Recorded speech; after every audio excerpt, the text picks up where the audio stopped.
जो बातें आज मेंटल हेल्थ बुक्स या मोटिवेशनल सेमिनार्स में सुनते हैं वो हजारों साल पहले लिखी जा चुकी थी। हमारी एक बड़ी प्रॉब्लम है, जब हम धार्मिक मान्यताओं को वैल्यू नहीं देते तो हम इससे जुड़ी किताबों को भी नकार देते हैं। इन किताबों में वो तमाम यूजफुल बातें लिखी गई हैं जो आज भी रिलेवेंट हैं। इनमें से सबसे इजीली अवेलेबल और मोस्ट पॉपुलर किताब है भगवद गीता। मैं आपसे पूछना चाहता हूँ, क्या आपने भगवद गीता पढ़ा है? चलो जानते हैं इस किताब में ऐसा क्या है जो आज भी सबसे बड़ी प्रॉब्लम का सॉल्यूशन दे सकती है।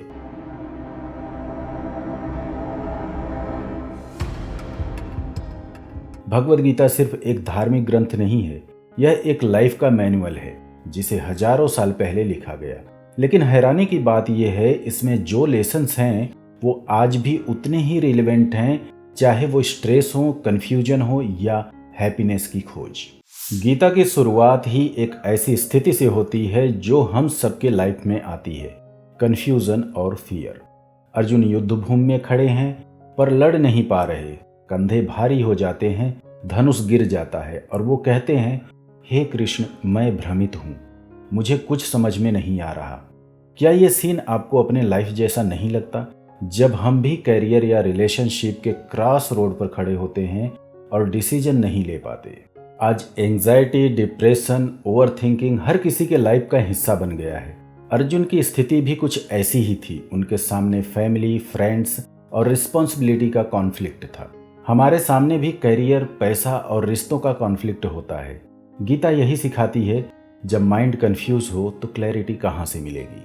और यही आता है पहला विजडम, अपने कर्म पर ध्यान दो, परिणाम पर नहीं।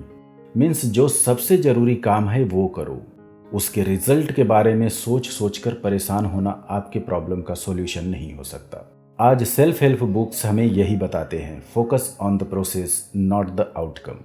पर गीता ने यह बात हजारों साल पहले कह दी थी। कृष्ण कहते हैं, कर्मण्येवाधिकारस्ते मा फलेषु कदाचन, यानी तुम्हारा अधिकार केवल कर्म पर है, फल पर नहीं। सोचिए, अगर हम इस एक लेसन को फॉलो करें तो ओवर थिंकिंग और स्ट्रेस का आधा प्रॉब्लम खत्म हो जाएगा।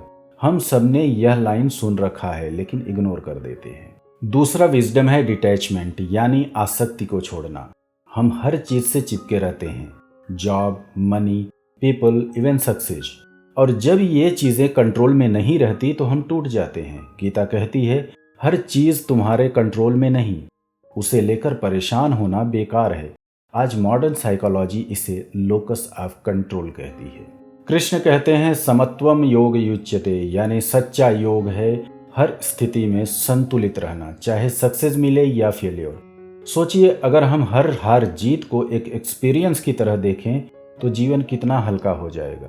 आज की दुनिया में हम सब पर्पस को खोज रहे हैं, मेरा पैशन क्या है, मुझे क्या करना चाहिए।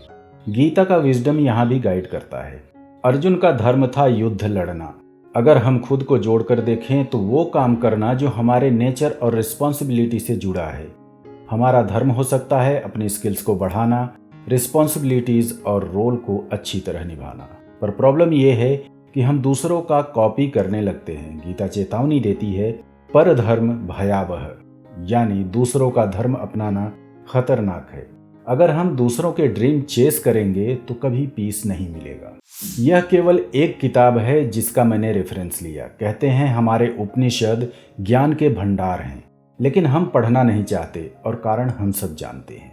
अब सवाल यह है कि हजारों साल पुरानी किताबें मॉडर्न लाइफ में कैसे काम आ सकती हैं। सोचिए, जब सोशल मीडिया हमें कंपैरिजन और इनसिक्योरिटी देता है, गीता कहती है अपने कर्म पर ध्यान दो, दूसरों पर नहीं।